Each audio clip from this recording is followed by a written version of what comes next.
prossimi mesi lavorerà, e questo è il dato di fatto nuovo, al di là del discorso del referendum. Il referendum faceva parte dei 20 punti, qui abbiamo dei punti in più e su questo il Movimento lavorerà per preparare le prossime elezioni europee. Va bene, ringraziamo Becchi. Grazie, sentiamo Grillo. Allora, vi do due notizie. Il Giornale e Repubblica in prima pagina danno a tutto campo deragliamento di un treno nel Bronx. Ora, a me dispiace che ci sia stato un deragliamento nel Bronx. Questi giornali vanno chiusi subito. Bene. Signori, doveva esserci Assange. Assange è andato un nostro parlamentare che è qua presente. Dove sei? Di Battista e una serie di... Siete meravigliosi, sono andati là. Vive in ostaggio all'ambasciata dell'Ecuador a Londra. E sapete perché la storia perché è nell'ambasciata dell'Ecuador?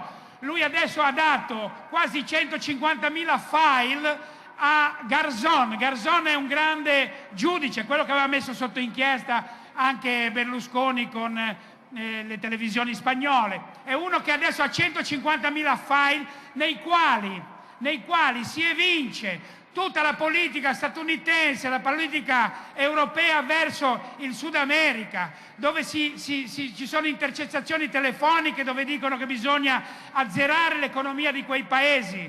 E allora si sono un po' incazzati. Correa si è incazzato. Correa è il presidente dell'Ecuador. Correa ha 45 anni, laureato ad Harvard, parla benissimo lingue straordinarie, è un cattolico che ha messo sotto accusa il Vaticano in Ecuador e ha detto: sentite, se venite qua a fare soldi è meglio che ve ne state a casa, venite qua a curare le anime. Correa ha 44-45 anni e aveva un debito che era irrisolvibile per lui, un debito che non riusciva a pagare, un debito che metteva in crisi tutti i suoi cittadini. E ha fatto un discorso in Parlamento che è andato in onda in tutto il mondo tranne che in Italia e ha detto: cari signori del Fondo Monetario, questo debito è immorale e noi non lo pagheremo più. Bene, Correa è questo.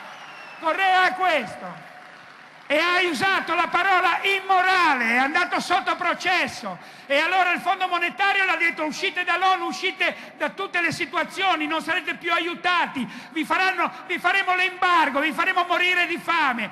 E allora è successa una cosa meravigliosa. È successo che l'Argentina ha detto: se ti tagliano i viveri ti darò la carne di prima scelta per un anno gratis. Il Venezuela ha detto: se ti tagliano il petrolio ti diamo il petrolio gratis.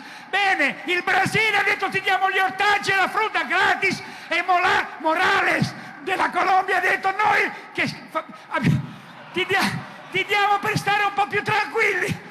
Metteremo una tassa sulla cocaina, ti diamo $1 miliardo a costo zero. Questi si aiutano tra di loro. Correa è questo, ecco perché Assange dimostra come doveva essere con noi, mandarci un video, ma l'hanno sconsigliato, perché rischia la vita, rischia l'estradizione negli Stati Uniti e di essere processato e c'è la pena di morte per aver svelato segreti militari. Bene, Assange dimostra come una persona può mettere in crisi tutto il sistema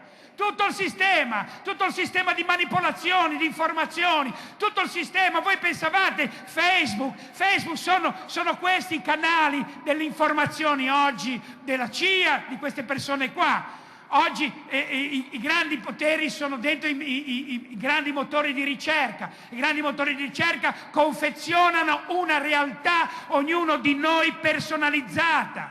Quindi andremo verso qualcosa che cambierà, ha già cambiato il mondo. Non sapremo se i nostri figli o i nostri nipoti saranno privilegiati o meno, non lo sappiamo ancora. Siamo in mezzo alla più grande rivoluzione della storia. Le tecnologie cambiano l'essere umano. Lo cambiano. Quando è stata inventata la stampa, Gutenberg non pensava di cambiare il mondo, era un tipografo e un tipografo ha cambiato il mondo. Le tecnologie cambiano. Allora internet è questa, sta cambiando in bello, in peggio, non lo sappiamo, ma ci siamo dentro e ci sono milioni di persone ancora che non riescono a percepire il cambiamento, quando non si trovano, che hanno perso qualsiasi cosa perché non hanno capito.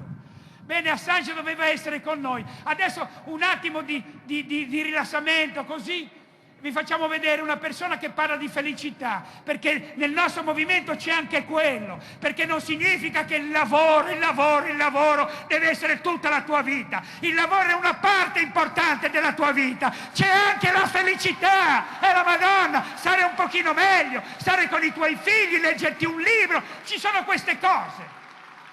E questa signora fa capo di un movimento molto esteso nel resto del mondo. Da noi non li conosciamo queste persone, noi conosciamo questi 4 farlocchi che sono in televisione tutti i giorni, ma queste persone splendide sono qua. Parti il filmato, Matteo, per favore. Matteo, dove sei? Come si chiama? Sta partendo. Ecco. Adesso, come vedete, parla la signora Elena Norberg oggi di economia della felicità. Noi non per questo, ma come avevamo già previsto alle 4:10 dobbiamo fermarci per una brevissima pausa, poi torniamo ovviamente all'Oltre V-Day di Genova.